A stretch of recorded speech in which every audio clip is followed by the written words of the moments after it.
Happy New Year, everybody. Welcome to the year of 2026. Very excited to be here. And how we're going to celebrate today, or how I might help your recovery today, is I'm going to officially put 2025 to rest by giving you my top 10 films of 2025. Back to Archer Vision, presented by MovieArcher.com and the Movie Archer Podcast Network. My name is Nico, and yes, today I'm going to give you my very best of last year, 2025. In my personal opinion, 2025 was an excellent year for film. I don't know if everyone would share that belief, but it's the belief I have. I normally have a difficult time making top 10s of the year, but this year there were so many movies trying to fight for those final spots. So I'm actually going to start off with about 5 honorable mentions or so, just so I could give some extra movies some love before I get into the real 10. Unfortunately, these 5 did not make the list, but they are still 5 movies you should absolutely be checking out, and if my list extended to 15, well, these would be the 5. In no particular order, my honorable mentions are K-Pop Demon Hunters, Materialist, If I Had Legs I'd Kick You, Surat, and Mickey 17. K-Pop Demon Hunters, that movie was like a tie for number 10. That was the closest of these 5 to making the list.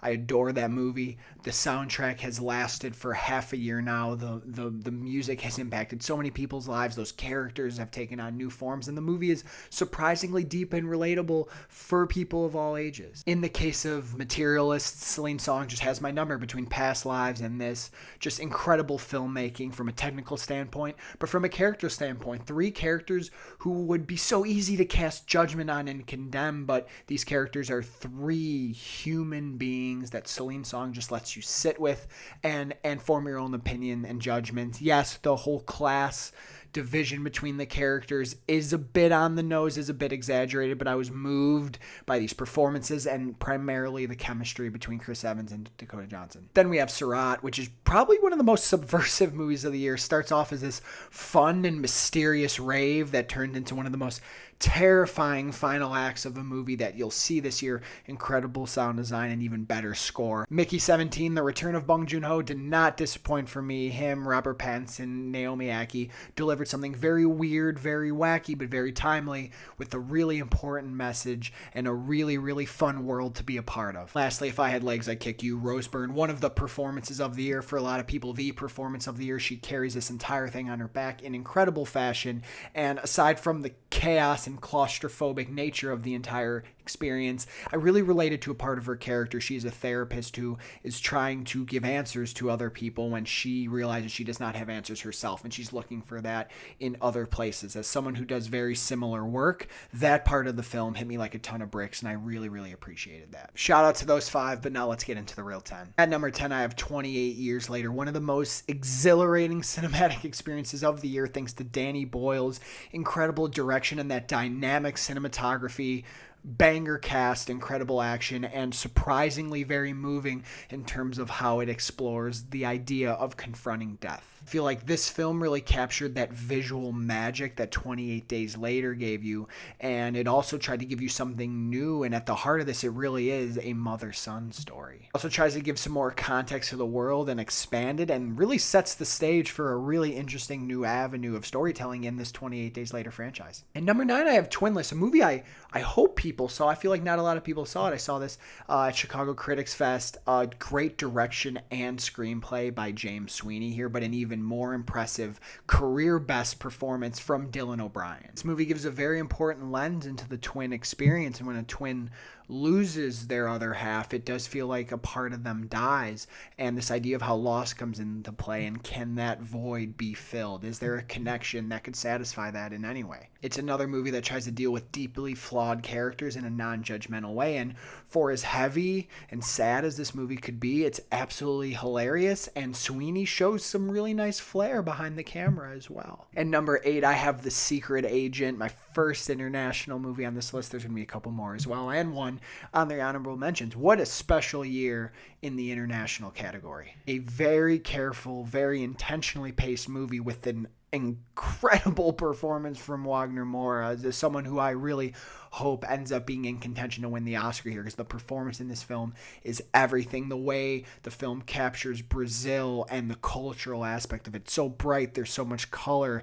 the way characters are dressed, the way very sensual with how characters' bodies are depicted as well. And there was also this classic feel to the movie that made it feel like something from years ago. I love how this movie also drops you right in and is sort of filling you in as you go. It's saying don't try to focus on too many things. Don't try to guess or anticipate where the story is going. Just allow yourself to be fully immersed in this experience. And if you can do that, by the end of it, this is a very, very rewarding experience. The movie also takes a little bit of a turn in the closing minutes that I did not expect and leads to one of the coolest and most emotional endings of the year. 7, we have Sinners. I'm not going to be able to say anything that you haven't already heard about this movie. It came out early in the year. It's had incredible staying power. The direction, the vision of Ryan Coogler here, a really cool spin on a vampire tale that goes so much deeper, and you could dissect so many different themes in terms of culture, music, race, all of it. It's also just a badass movie. It's a badass new vampire movie, but I really think it's the originality that sells this thing. Seeing this in a premium format like IMAX, the way the aspect ratio changes a couple times, another legendary Ludwig score, cinematography outstanding, great dual Michael B. Jordan performance, and really the whole ensemble here. Steinfeld, Delroy Lindo, Wunmi Masaku. I mean, you could really Miles Caton, a hell of a debut, and that scene in the middle with all the musical eras coming together. I mean, one of the scenes of the year, and seeing that in IMAX was something I really will not forget. At number 6, we have Jafar Panahi's It Was Just an Accident. This is actually the movie that I think is the best directed film of the year. The film is very simple in its presentation, but when you start looking at the context and peeling back the layers and letting these scenes breathe, something far more stirring is waiting for you. Also has the scariest ending of the year. The ending of this movie is absolutely stunning. I sat in silence for minutes after, and it is just... it's a mic drop of an ending. At number 5, we have Marty Supreme. I said this in my review. This is one of the most exciting movies of the year. It is a very easy movie to be excited about. It is electric. It is that classic Safdie brothers experience, just with Josh behind the camera. It's chaotic. It's insane. The lead character is hateable, insufferable. You want to smack him, but my gosh, Timothée Chalamet backs up his desire to be one of the greats. Table tennis scenes are like shots of adrenaline. They're some of the most entertaining scenes of the year. The entire ensemble here is lights out. Daniel Lopatin's score, awesome. Production design and cinematography in that 1950s New York, giving it a vintage feel. I've seen this thing twice now. One of my favorite endings of the year. All these movies, a lot of the ones I'm going to talk about I have talked about in the rest of this list, have really, really special endings, and that Timothée Chalamet performance here is everything. At number 4, we have One Battle After Another. Here it is. I know it's a lot of people's number 1. It's probably going to be the Best Picture winner. I really, really love this movie. This is one of PTA's shining moments here. It's an American epic in every sense of the word. A really, really fun Leonardo DiCaprio performance. Ballsy screenplay. I cannot believe they let him make this movie. But for the people who feel like this is one of the movies of the decade, movies of the generation, some could argue that's hyperbole. I will argue there is a lot here that will back that up for people. Johnny Greenwood's score, being shot on VistaVision, a star.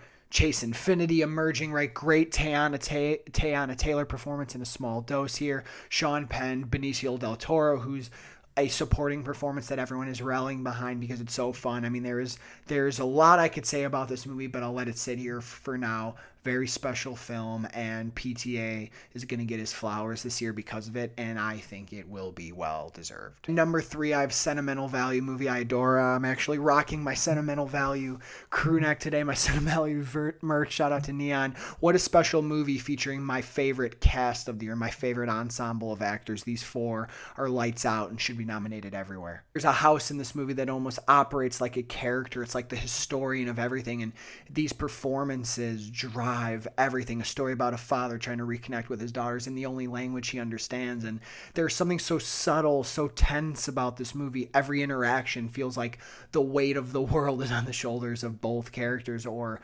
however many characters are in the scene, and by the end of the film it ends up being so fulfilling. Joachim Trier is a very, very gifted director, and how he's able to pace this thing the whole time and just keep giving you these feelings of emotion before at the end, I think it is wrapped up beautifully. At number 2, we have Hamnet. In my opinion, this is Chloe Zhao's masterpiece. Jessie Buckley, incredible performance. Would be very happy if she won the Academy Award. Jacoby Jupe, a child performance who's so moving and so strong that this This is the type of thing that the supporting acting category is made for, in my opinion. Chloe Zhao's connection to the earth and this character of Agnes in the movie just sort of naturally helping you understand this process of life moves to death, and at some point we must accept it. And to quote WandaVision, what is grief but love persevering? It's such a tragedy. It takes your heart out, it throws it on the ground, it tears it up, it brings you to the lowest depth. But this film does not end without sewing your heart back up and bringing you back to the light. That is what Chloe Zhao does best. She brings you to the darkness here, but she always ends the movie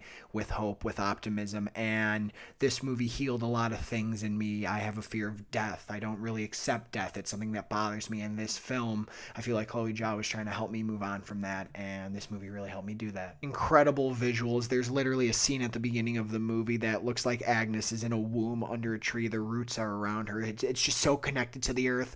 Incredible score. On the Nature of Daylight kicks in at the end. Some people say it's a cheat code. I say give it to me every time because it was perfect for this film. And last but not least, my number one movie of 2025. All these other movies are great, but this one stands above all of them. And if you followed me for at least part of this year, or you've been following me the whole time, you definitely know what this one's going to be. My number one movie of 2025 is Sorry Baby from Ava Victor. Triple threat, writer, director, lead performance here. I saw this back in May at Chicago Critics Fest. I thought it was a masterpiece. I thought it was a 5 out of 5, a perfect 10, and it has stayed there since. This movie's biggest strength is the restraint that Ava Victor shows behind the camera and in the screenplay. They never hit you over the head. They never show you what it is. They trust the audience. They let you sit with what's going on, and it is an emotionally profound experience. This is the embodiment of confident filmmaking. I love the confidence. You can feel it through the screen. In your directorial debut, to trust the audience the way Victor does here is something that needs to be celebrated. It's something that needs to be rewarded because it is an example of risk-taking in art, and it is just so crucial that keeps happening. Aside from that, Victor gives my favorite performance of the year, and it's my favorite screenplay of the year too. So look at that triple threat, 1, 2, 3. How could this not be my number one? It's also this perfect dark comedy where it perfectly straddles the line between very emotional, very dark, very heavy, thematically important, and very funny. There are laugh out loud scenes in here, and that back and forth keeps you engaged. It keeps things moving forward, and it also keeps it human. A lot of people use humor in very dark moments, and I found that piece to be relatable too. And Victor and Naomi Ackie together, one of my favorite supporting performances of the year, Naomi Ackie in this film. They are a match made in heaven here. Sorry Baby, 5 out of 5, masterpiece, the best film of 2025. I hope it shows up somewhere at the Academy Awards. So there we have it. We are closing 2025. Those are my top 10 films of the year, and who knows what my top 10 will be next year in 2026. When you watch this video, in the comments, please let me know what your top 10 of the year are, how many of ours lined up. Please follow me on all my socials that you'll see in the closing title card here. But most importantly, please go check out moviearcher.com. I hope everyone had a wonderful, happy, and healthy 2025, and let's make 2026 a very, very special year.